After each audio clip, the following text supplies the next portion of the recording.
Hi ನಮಸ್ತೆ, welcome to ತನು ಸ್ವಯಂ ಅಡುಗೆ. ಇವತ್ತಿನ ರೆಸಿಪಿನಲ್ಲಿ ನೀವು ಆಲ್ರೆಡಿ ನೋಡ್ತಿರ್ಬೋದು, ಒಂದು ಸ್ಪೆಷಲ್ ಮಸಾಲ ಮಿರ್ಚಿ ಯಾವ ರೀತಿ ಮಾಡೋದು ತೋರಿಸಿದ್ದೀನಿ.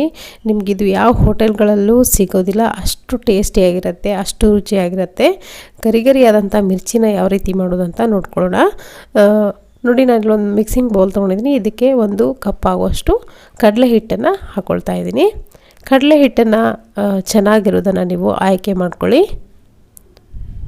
ಸೊ ಇದನ್ನು ಈ ಥರ ಸಾಣಿಸ್ಕೊಳ್ತೀನಿ. ಸಾಣಿಸ್ಕೊಂಡಾದಮೇಲೆ 1 ಟೀ ಸ್ಪೂನ್ ಆಗುವಷ್ಟು ಓಂ ಕಾಳನ್ನು ಹಾಕ್ಕೊಂಡಿದ್ದೀನಿ. ಹಾಗೆ ರುಚಿಗೆ ಎಷ್ಟು ಬೇಕಷ್ಟು ನೋಡಿಕೊಂಡು ಉಪ್ಪನ್ನು ಸೇರಿಸ್ಕೊಳ್ಳಿ. ಹಿಟ್ಟಿಗೆ ಸೇರಿಸ್ಕೊಂಡು ಎರಡನ್ನೂ ಚೆನ್ನಾಗಿ ಮಿಕ್ಸ್ ಮಾಡ್ಕೊಂಡಾದಮೇಲೆ ಸ್ವಲ್ಪನೇ ನೀರು ಹಾಕ್ಕೊಂಡು ಈ ಮಿಕ್ಸ್ಚರ್ ಏನಿದೆ ಗಟ್ಟಿಯಾಗಿ ಕಲಿಸ್ಬೇಕಾಗತ್ತೆ.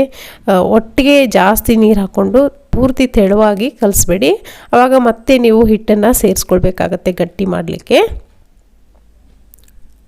ಸ್ವಲ್ಪನೇ ನೀರನ್ನು ಹಾಕ್ಕೊಂಡು ಗಟ್ಟಿ ಮಿಶ್ರಣ ಮಾಡ್ಕೊಳ್ಳಿ.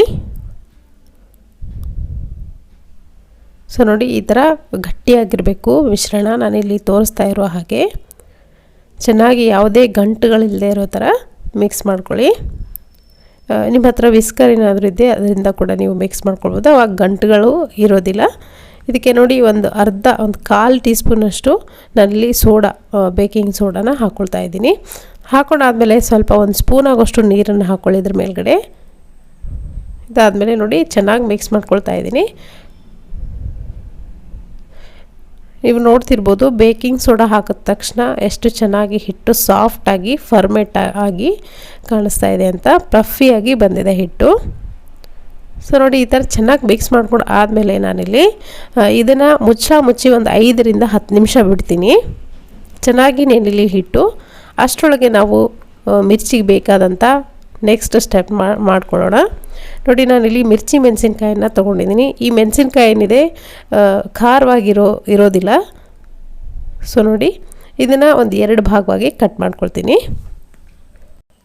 ಸೊ ನೀವು ಕೂಡ ಅಷ್ಟೇ ಖಾರವಾಗಿರುವಂಥ ಮೆಣಸಿನ್ಕಾಯಿ ತಗೋಬೇಡಿ. ಖಾರ ಇಲ್ಲದೆ ಇರೋವಂಥ ಮಿರ್ಚಿ ಮೆಣಸಿನ್ಕಾಯಿ ನಿಮಗೆ ಮಾರ್ಕೆಟ್ನಲ್ಲಿ ಸಿಗುತ್ತೆ, ಈ ಥರ ದಪ್ಪವಾಗಿರುವಂಥದ್ದು. ಅದನ್ನು ತೊಗೊಂಡು ಮಾಡಿದ್ರೆ ತುಂಬಾ ಪರ್ಫೆಕ್ಟಾಗಿ ಮಾಡ್ಬೋದು, ಟೇಸ್ಟಿಯಾಗಿ ಕೂಡ ಮಾಡ್ಬೋದು. ಸೊ ನೋಡಿ, ಈ ಥರ 2 ಭಾಗವಾಗಿ ನಾನಿಲ್ಲಿ ಕಟ್ ಮಾಡ್ಕೊಂಡಿದ್ದೀನಿ ಎಲ್ಲವನ್ನು. ಇವಾಗ ಇದನ್ನು ಒಂದು ಸ್ಲೈಡಲ್ಲಿ ಸ್ಲೈಸಾಗಿ ಕಟ್ ಮಾಡ್ಕೊಳ್ತೀನಿ. ನೋಡಿ, ಒಂದೇ ಸೈಡ್ನಲ್ಲಿ ಕಟ್ ಮಾಡ್ಕೊಳ್ಬೇಕು. ಕಟ್ ಮಾಡಿಕೊಂಡು ಒಳಗಡೆ ಇರೋಂಥ ಬೀಜಗಳೇನಿರುತ್ತೆ, ಎಕ್ಸ್ಟ್ರಾ ಬೀಜಗಳದೆಲ್ಲವನ್ನು ತೆಗೆದುಬಿಡಿ.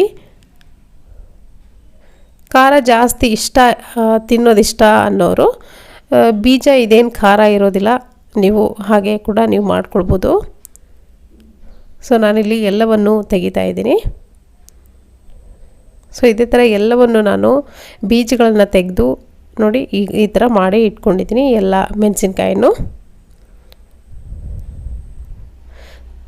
ಸೊ ತುಂಬಾ ಸುಲಭ. ಇವಾಗ ನೋಡಿ, ಮೆಣಸಿನ್ಕಾಯಿ ಎಲ್ಲ ರೆಡಿಯಾಗಿದೆ. ಇವಾಗ ಒಂದು ಸ್ಟಫಿಂಗ್ ರೆಡಿ ಮಾಡ್ಕೊಳ್ಳೋಣ. ತುಂಬಾ ಟೇಸ್ಟಿಯಾಗಿ ಆಗುವಂಥ ಒಂದು ಸ್ಟಫಿಂಗ್. ನಾನಲ್ಲಿ ಒಂದು ಆಲೂಗೆಡ್ಡೆದಲ್ಲಿ ಒಂದು ಅರ್ಧ ಭಾಗದಷ್ಟು ತಗೊಂಡು ನೋಡಿ, ಇದು ಬೇಯಿಸಿ ಇಟ್ಕೊಂಡಿರುವಂಥ ಆಲೂಗೆಡ್ಡೆ.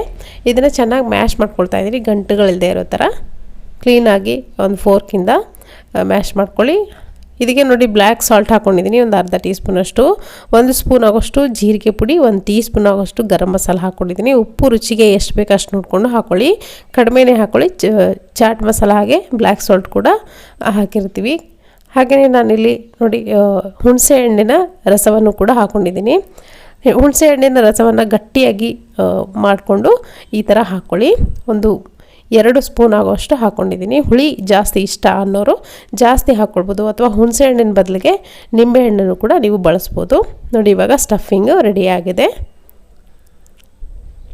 ಸೊ ಇವಾಗ ಮೆಣಸಿನ್ಕಾಯಿ ನಾವೇನು ಕಟ್ ಮಾಡಿ ಇಟ್ಕೊಂಡಿದ್ದೀವಲ್ಲ, ಅದರ ನಡುವೆ ಈ ಥರ ಸ್ಟಫಿಂಗ್ನ ಎಷ್ಟು ಹಿಡಿಸತ್ತೋ ಅಷ್ಟು ಈ ಥರ ಫಿಲ್ ಮಾಡ್ಕೊಳ್ತಾ ಹೋಗಿ ಸ್ಟಫಿಂಗ್ ಮಾಡಿ. ಸೊ ನೋಡಿ, ಪೂರ್ತಿಯಾಗಿ ಮೆಣಸಿನ್ಕಾಯಿ ಎಷ್ಟು ಹಿಡ್ಸತ್ತೆ ನೋಡಿ, ಅಷ್ಟು ಪೂರ್ತಿಯಾಗಿ ನಾನಿಲ್ಲಿ ಫಿಲ್ ಮಾಡ್ಕೊಂಡಿದ್ದೀನಿ. ಸೊ ಈ ಮಿಕ್ಸ್ಚರ್ ಏನಿದೆ, ಈ ಮಿಕ್ಸ್ಚರ್ನ ಸ್ಟಫ್ ಮಾಡಿ ಮಾಡುವಂಥ ಈ ಮಿರ್ಚಿ ಏನಿದೆ ತುಂಬಾ ಸ್ಪೆಷಲ್ ಅಂತ ಹೇಳ್ಬೋದು. ತುಂಬ ಟೇಸ್ಟಿಯಾಗಿ ಬರುತ್ತೆ. ಅದರಲ್ಲೂ ನಾವು ಹುಣಸೆ ಹಣ್ಣನ್ನು ಬಳಸಿ ಈ ಥರ ಮಾಡೋದ್ರಿಂದ ಹುಳಿಯಾಗಿ ಖಾರವಾಗಿ ಈ ಮಿರ್ಚಿ ಬಜ್ಜಿ ತುಂಬಾ ಚೆನ್ನಾಗಿ ಬರುತ್ತೆ. ಸೊ ನೀವು ಖಂಡಿತ ಇದನ್ನು ವಿಡಿಯೋ ನೋಡಾದಮೇಲೆ ನಿಮ್ಮನೆಯಲ್ಲೂ ಕೂಡ ಇದೇ ಸ್ಟೆಪ್ಗಳನ್ನು ಫಾಲೋ ಮಾಡ್ಕೊಂಡು ನೋಡಿ. ಸೊ ನೋಡಿ ಎಲ್ಲವನ್ನು ನಾನು ಸ್ಟಫಿಂಗ್ ಮಾಡಿಕೊಂಡು ರೆಡಿ ಮಾಡಿ ಇಟ್ಕೊಂಡಿದ್ದೀನಿ. ಈ ಥರ ನೋಡಿ ಫಿಲ್ ಮಾಡಿಕೊಂಡು ರೆಡಿ ಮಾಡಿ ಇಟ್ಕೊಂಡಿದ್ದೀನಿ. ಒಂದು ಸ್ಪೆಷಲ್ ಮಿರ್ಚಿ ಅಂತ ಹೇಳ್ಬೋದು. ಸೊ ಇವಾಗ ಆವಾಗಲೇ ನಾವು ಕಲಸಿಟ್ಟಂಥ ಹಿಟ್ಟೇನಿದೆ ಚೆನ್ನಾಗಿ ನೆನೆದಿರುತ್ತೆ. ಇವಾಗ ನೋಡಿ ಹಿಟ್ಟಲ್ಲಿ ಈ ಥರ ನಾನಿಲ್ಲಿ ಏನು ತೋರಿಸ್ತಿದ್ದೀನಲ್ಲ ಅದೇ ಥರ ನೀವು ಅದ್ದಿ ನಾವು ಮಿಕ್ಸರ್ ತುಂಬಿಕೊಂಡಿರುವಂಥ ಭಾಗ ಏನಿದೆ ಅದ್ರ ಮೇಲ್ಗಡೆ ಹಿಟ್ಟು ಬರಬೇಕು. ಕೆಳಗಡೆ ಈ ಥರ ಗ್ರೀಸ್ ಮಾಡ್ಕೊಳ್ಳಿ ಬೌಲ್ಗೆ. ಸೊ ಈ ಥರ ಗ್ರೀಸ್ ಮಾಡ್ಕೊಂಡಾದ್ಮೇಲೆ ಮೆಣಸಿನ್ಕಾಯಿ ಏನಿದೆ ಕಾಣಿಸ್ತಿರುತ್ತಲ್ಲ ಅದು ಕೂಡ ಚೆನ್ನಾಗಿ ಫ್ರೈ ಆಗುತ್ತೆ. ಇವಾಗ ಎಣ್ಣೆನ ಜಾಸ್ತಿ ಕಾಯಿಸ್ಕೊಂಡು ಈ ಥರ ಹಾಕ್ಕೊಳ್ಳಿ ಒಂದೊಂದಾಗೆ. ಈ ಥರ ಮಾಡೋದ್ರಿಂದ ಏನಾಗುತ್ತೆ ಮೆಣಸಿನ್ಕಾಯಿ ಕೂಡ ನಮಗೆ ಚೆನ್ನಾಗಿ ಫ್ರೈ ಆಗುತ್ತೆ ಒಳಗಡೆದು. ನೀವು ಮೆಣಸಿನ್ಕಾಯಿ ಪೂರ್ತಿಯಾಗಿ ಡಿಪ್ ಮಾಡಿ ಹಾಕೋದ್ರಿಂದ ಒಳಗಡೆ ಇರುವಂಥ ಮೆಣಸಿನ್ಕಾಯಿ ಫ್ರೈ ಆಗೋದಿಲ್ಲ. ಮೇಲ್ಗಡೆ ಇರುವಂಥ ಹಿಟ್ಟಿನ ಭಾಗ ಏನಿದೆ ಬೇಗನೆ ಫ್ರೈ ಆಗುತ್ತೆ. ಯಾಕಂದರೆ ಈ ಕಡಲೆ ಹಿಟ್ಟೇನಿದೆ ಜಾಸ್ತಿ ಸಮಯ ತಗೊಳ್ಳಲ್ಲ ಬೇಯಲಿಕ್ಕೆ. ಅದರಲ್ಲೂ ನಾವು ಸೋಡಾ ಎಲ್ಲ ಹಾಕಿರೋದ್ರಿಂದ ಬೇಗನೆ ಬೇಯುತ್ತೆ. ಅದಕ್ಕೋಸ್ಕರ ಒಂದು ಕಡೆ ಗ್ರೀಸ್ ಮಾಡೋದ್ರಿಂದ ಮೆಣಸಿನ್ಕಾಯಿ ಕೂಡ ಚೆನ್ನಾಗಿ ಬೇಯುತ್ತೆ. ಅದನ್ನು ಕೂಡ ನೀವು ತಿನ್ನಬಹುದು. ಸೊ ನೋಡಿ ಈ ಥರ ನೀವು ಮಾಡೋದ್ರಿಂದ ಏನಾಗುತ್ತೆ ಮೆಣಸಿನ್ಕಾಯಿ ಒಂದು ಲೇಯರ್ ಏನಿದೆ ನೋಡಿ ಅದು ಚೆನ್ನಾಗಿ ಬೇಯುತ್ತೆ, ಪೂರ್ತಿಯಾಗಿ ಒಳಗಡೆವರೆಗೂ ಬೇಯುತ್ತೆ. ಸೊ ನೋಡಿ ಗರಿಗರಿಯಾಗಿ ಎಷ್ಟು ಚೆನ್ನಾಗಿ ಫ್ರೈ ಆಗ್ತಿದೆ ಮಿರ್ಚಿ ಅಂತ. ಮೆಣಸಿನ್ಕಾಯಿ ಕೂಡ ಆಲ್ಮೋಸ್ಟ್ ಫ್ರೈ ಆಗಿದೆ. ಸ್ವಲ್ಪ ಕಲರ್ ಚೇಂಜ್ ಮಾಡ್ಕೊಂಡು ಆದಮೇಲೆ ನಾವಿಲ್ಲಿ ಇದನ್ನು ತೆಗಿಬಹುದು.